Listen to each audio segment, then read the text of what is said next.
Jean-Marie Panazol, bonjour. Bonjour. On se revoit sur Luna, donc, qui est un coproduit entre l'Académie de Besançon-Dijon et de Canopé. Donc c'est un événement Canopé pour nous. On va parler de cet événement en particulier. Et puis en fait, après la feuille de route qui a été donnée par Jean-Marie Blanquer à comment Canopé se met en action. Jean-Michel. Comment on se met en action, sur cette feuille de route et comment Canopé va l'accompagner. Alors on est sur Luna, c'est une 4e année il me semble. Ouais. Oui, alors c'est un événement effectivement qui est coproduit par Canopé et l'ensemble des équipes des 2 académies. Alors Dijon à l'origine historiquement, mais maintenant Dijon et Besançon parce que c'est une grande région académique.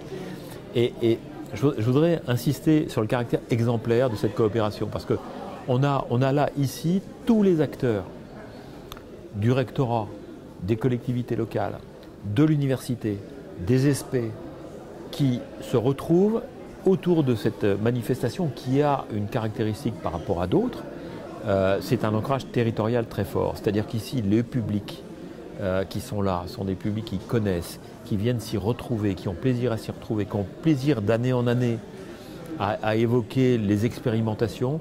Et on est vraiment là dans cette logique que la rectrice de Dijon, Frédéric Alexandre Bailly, appelle l'académie apprenante, dans vraiment cette diffusion des pratiques du numérique comme vecteur de transformation du système éducatif. Ça c'est un grand mot, une grande expression, mais qui s'ancre dans des pratiques quotidiennes. Et c'est ça qui en fait l'intérêt. En plus, on voit que les partenaires au-delà de l'éducation nationale, puisque l'enseignement agricole aussi est présent, ce qui n'est pas souvent le cas dans les événements de ce type-là. C'est une co-construction Canopé par des équipes de terrain qui travaillent tout au long de l'année pour définir un programme avec les gens du rectorat. C'est le rectorat qui dit, vous ne savez pas exactement comment ça se passe? C'est vraiment une co-construction. Ouais. Alors qui repose, il faut le dire, sur une forme de coopération, mais je dirais presque au-delà d'une complicité entre des personnes. Laurent Teinturier, bien évidemment, Nicole Bécoulet, qui sont le DAN de Besançon, qui me pardonne présentement, son nom m'échappe, mais voilà, Francis Borde. Voilà, qui sont très proches les uns des autres et qui partagent cette ambition et qui partagent cet objectif de permettre aux enseignants, c'est-à-dire quel que soit leur niveau, de bénéficier des travaux de la recherche, mais de cette expérimentation aussi pour faire évoluer leurs pratiques.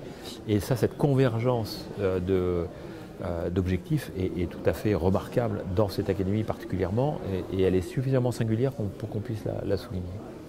Alors cet été, Jean-Michel Blanquer a défini sa feuille de route du numérique, le numérique dans le cadre de l'école de la confiance. Canopé, le réseau Canopé qui est sur ces sujets-là, comment il adapte son action? Est-ce qu'il propose des choses nouvelles? Il se met en route sur quel type d'action prioritaire? Alors c'est vrai qu'à l'occasion de Ludovia, le ministre a précisé sa stratégie numérique. Et que je dois dire que dans toute une série d'aspects, nous avons avec bonheur, avec plaisir, retrouvé un certain nombre d'orientations stratégiques que Canopé s'était déjà fixées, accompagner les enseignants dans la réflexion sur l'appropriation des outils numériques pour faire évoluer leur pratique pédagogique. Donc il n'y a pas que une question du numérique pour le numérique, ce n'est pas une question d'être forcément up-to-date et d'utiliser, mais vraiment d'intégrer ces outils pour transformer les relations pédagogiques et transformer la relation au savoir, transformer la relation au plus près des élèves et pour leur permettre d'améliorer leurs résultats. Donc ça, c'est un élément qui est quand même très très fort. Et Canopé se positionne résolument comme étant un des acteurs dans cet écosystème, auprès de la DNE, auprès des collectivités territoriales, auprès des entreprises de la tech, auprès des acteurs associatifs du monde de l'éducation populaire, pour contribuer à cette évolution du système éducatif grâce et l'évolution des pratiques pédagogiques dans la classe grâce à la banalisation du numérique. Et moi je retiens par exemple ce que disait le recteur Chenet et Frédéric Alexandre de Dijon aussi, en disant on n'a pas voulu dans le projet académique mettre un volet numérique parce que pour nous le numérique doit être banalisé. Et ça c'est l'idée. C'est l'idée donc de s'adresser au plus grand nombre, c'est l'idée d'être là. Alors très concrètement, ça veut dire que les ateliers Canopé doivent développer leur action sur les territoires, sur la question de l'accompagnement, de la réflexion sur l'innovation pédagogique et sur l'intégration des outils numériques. Ça veut dire que Canopé doit développer ses relations avec les collectivités locales, puisque bien évidemment ce sont des partenaires sur ces questions-là, des partenaires essentiels sur non seulement la question du numérique, mais au-delà la question des espaces scolaires. Non, parce qu'on voit bien que l'angle numérique nous conduit à toucher toutes les dimensions de l'éducation.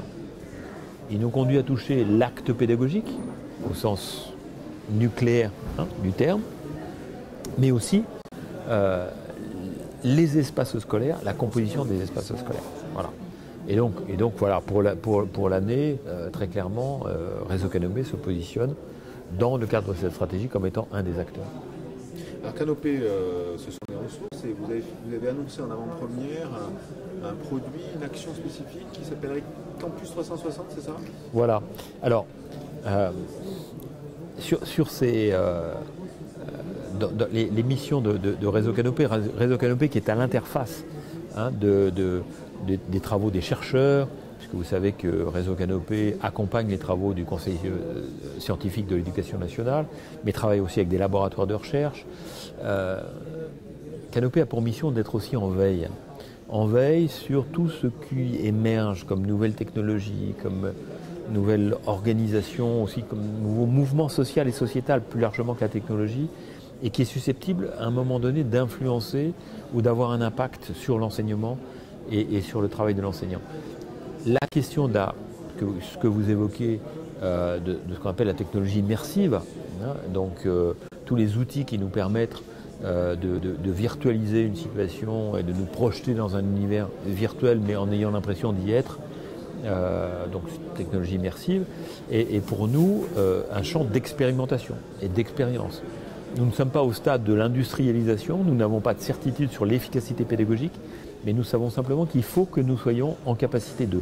D'où le projet Campus 360, où nous essayons de développer des applications pédagogiques de façon totalement expérimentale, avec derrière la procédure d'évaluation des effets, clairement, dans la classe, auprès des élèves, pour, par exemple, ce qui a été présenté ce matin en Sciences et Vie de la Terre, un projet qui nous permet de nous projeter dans le tube digestif et d'analyser le cheminement d'une bouchée qu'on espère plaisante jusqu'à sa contribution à l'énergie du corps. Et donc comment est-ce que ça se passe, comment est-ce qu'une pomme, un quartier de pomme se transforme en énergie pour alimenter le corps humain. Donc c'est ça, voilà, c'est ça l'intérêt de la technologie immersive et de ce Campus 360 qui va être à un moment donné une possibilité de travailler des aspects qui sont aujourd'hui purement théoriques, qui se présentent en 2 dimensions par des schémas, etc. Et là, cette technologie va nous permettre de travailler ça. Je le répète, nous sommes dans un stade expérimental. C'est-à-dire que nous travaillons avec des équipes d'enseignants pour voir si effectivement ça a des effets. Parce que on peut se faire plaisir. La technologie est très attirante, mais quelque part, les résultats sont pas forcément. Voilà. Il faut toujours prendre le recul nécessaire à un moment donné. Il y a un effet de mode, il y a un effet attractif, parce qu'on dit c'est une nouvelle techno, donc il faut y aller. Nous, on y va, mais on prend aussi le recul nécessaire pour voir, analyser les effets. Ça, c'est un élément important. C'est un peu le rôle de Canopé, quelque part aussi, dans ces laboratoires. Voilà, d'être grâce au laboratoire des usages, grâce donc l'agence des usages qui nous permet, avec des équipes d'enseignants, de tester, d'innover, de sortir du cadre et tester des nouvelles hypothèses. Merci, je crois qu'on nous presse, donc merci. Non mais merci à vous et à très bientôt. À Ludovia, à tout le moins, mais sans doute avant.